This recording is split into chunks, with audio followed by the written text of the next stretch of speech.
सिया की गैया हो गई वो तो मेरी गली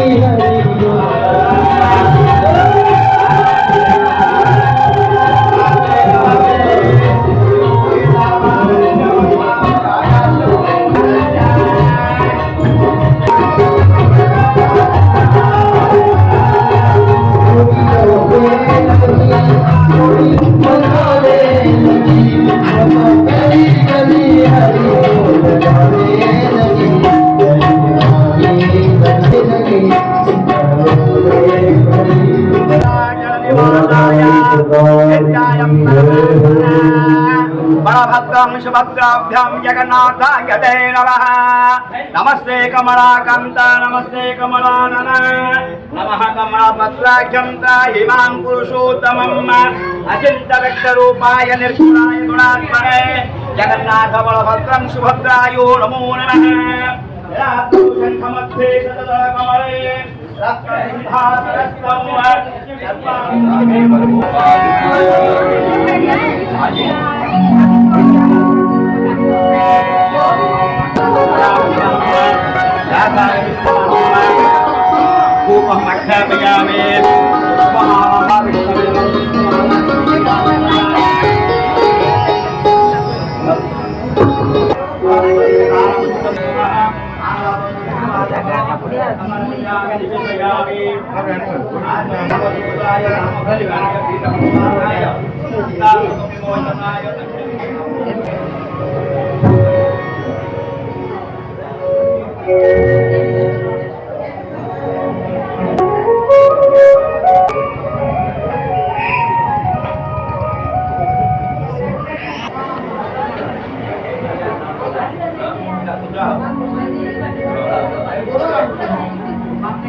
पूर्णेन्दु सुंदर मुखारविंद नेत्रा कृष्णात् परं किमपि तत्त्वमहं न जाने।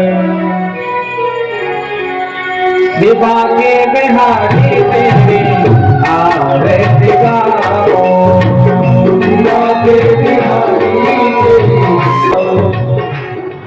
वसुदेवं सुतं देवं कंसचाणूरमर्दनं देवकी परमानंदं कृष्णं वंदे जगद्गुरुं।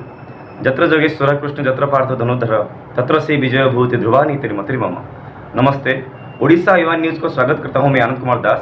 आज हम पहुंच चुके हैं नवरंगपुर जिले नवरंगपुर शहर में एक ऐसी भागवत प्रवचन में जहां वृंदावन से आगत पंडित श्री अभिषेक पाठक जी के द्वारा प्रवचन दिया जा रहा है और उनसे हम मिलेंगे और नवरंगपुर के वासियों से, उड़ीसा वासियों से और भारतवासियों से क्या क्या मोक्ष पाने के रास्ता है और क्या क्या धर्म पाने के रास्ता है वो जानेंगे और शुभेच्छा अभिनंदन जानेंगे।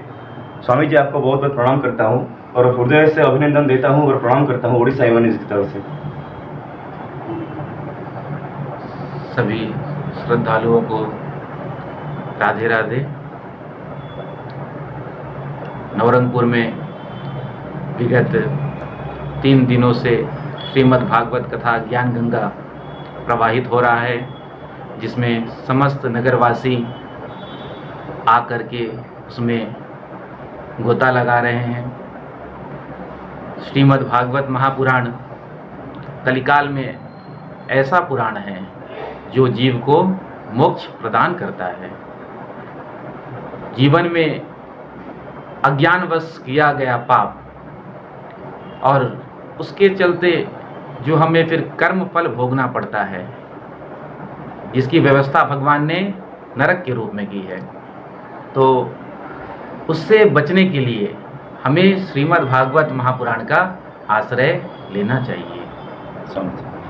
स्वामी जी, हमारे जो वर्ण व्यवस्था है वहाँ पे देखा गया है कि वर्ण व्यवस्था के साथ साथ जो भी गृहस्थ आश्रम है, वानप्रस्थी आश्रम है, सन्यासी आश्रम है, सबसे माना गया है कि गृहस्थी आश्रम को ज़्यादा महत्वपूर्ण माना गया है।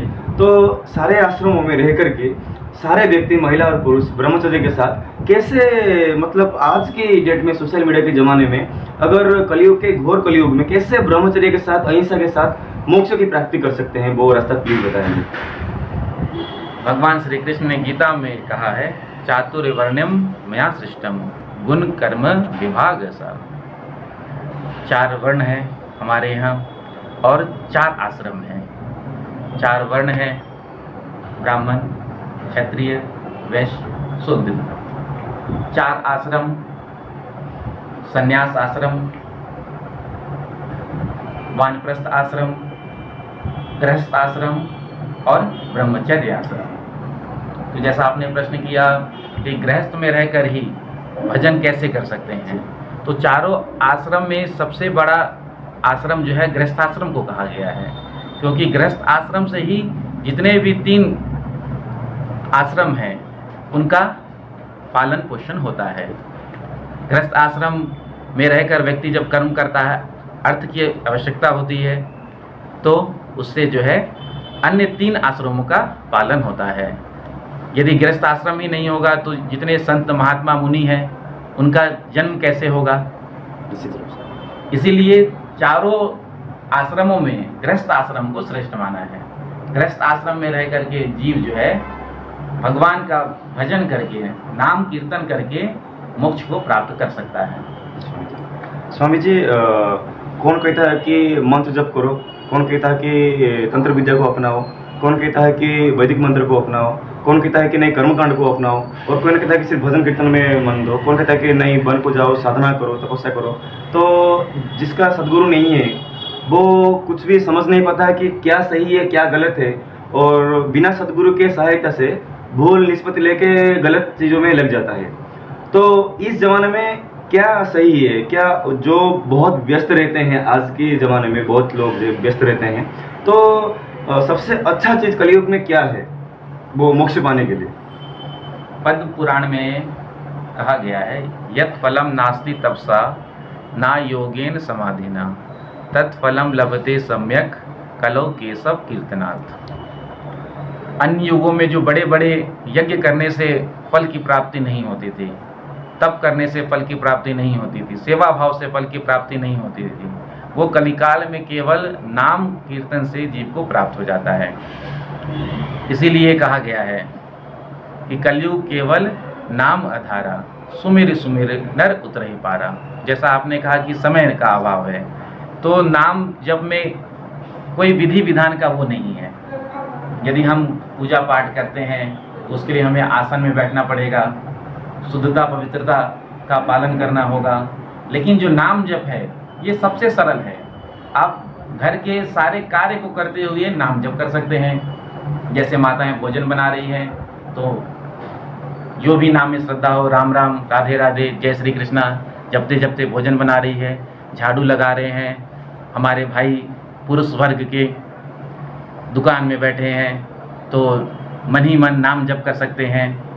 और नाम जप करके जो है सब सर्वश्रेष्ठ साधन कलिकाल में नाम जप को ही बताया है। बड़े बड़े महात्माओं, बड़े बड़े सन्यासियों का जो निचोड़ है, सब कुछ करके देख लिया और अंत में केवल नाम ही है। इसीलिए नाम जपिए और लोगों को भी प्रेरणा करिए कि आप नाम जपिए। इसमें कोई बंधन नहीं है, किसी के लिए कोई बंधन नहीं है। मंत्र में मर्यादा होती है, कहाँ बैठ के करना है, कैसे जपना है, कितनी संख्या में जपना है, नियम होता है। लेकिन नाम जप में कोई नहीं, जहाँ जैसे आपको अवसर मिल जाए बस नाम जपते रहिए। स्वामी जी, जो बहुत जगह में देखा गया है कि बहुत लोग हैं कि भैंस खाते हैं, मतलब निरामिष खाते हैं, लेकिन व्यवहार ठीक नहीं करते। और बहुत जगह में देखा गया कि आमिष का भक्षण करते हैं लेकिन व्यवहार ठीक करते हैं। और वैसे तो तामसिक आहार वाले तो कभी भी सफल नहीं हो सकता, कहा गया है। तो आज की दुनिया में तामसिक आहार को कैसे परित्याग करके निरामिष के साथ और ब्रह्मचर्य पालने के साथ कैसे पालन करके हम आगे जा सकते हैं, क्योंकि ब्रह्मचर्य का सारे लोग नाश कर रहे हैं आज की डेट में। तो क्या बिना ब्रह्मचर्य पालन के नाम जप करने से कोई फायदा होगा? ब्रह्मचर्य का पालन तो करना ही चाहिए, नियम संयम का पालन करना ही चाहिए, आचार विचार सदाचार का पालन करना ही चाहिए।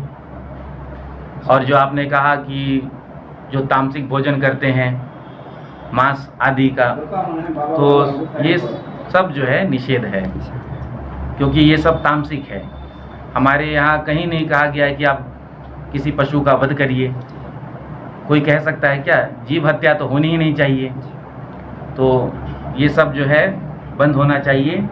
जो लोग मांस भक्षण करते हैं और भगवान का भजन भी करते हैं, तो उनको वैसा लाभ नहीं मिलता है, क्योंकि उनकी मन स्थिति जो होती है ना, वो उस प्रकार का नहीं हो सकता है, वो तामसिक है। सात्विक साधना करने के लिए आपको आचार विचार सदाचार का पालन करना ही पड़ता है, जो आज समाज में देखने को नहीं मिल रहा है।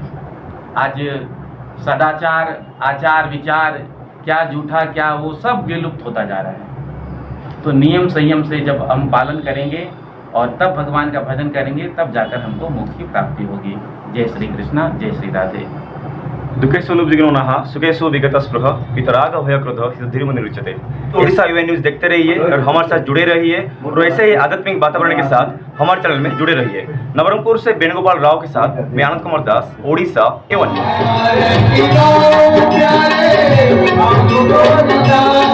न्यूज़।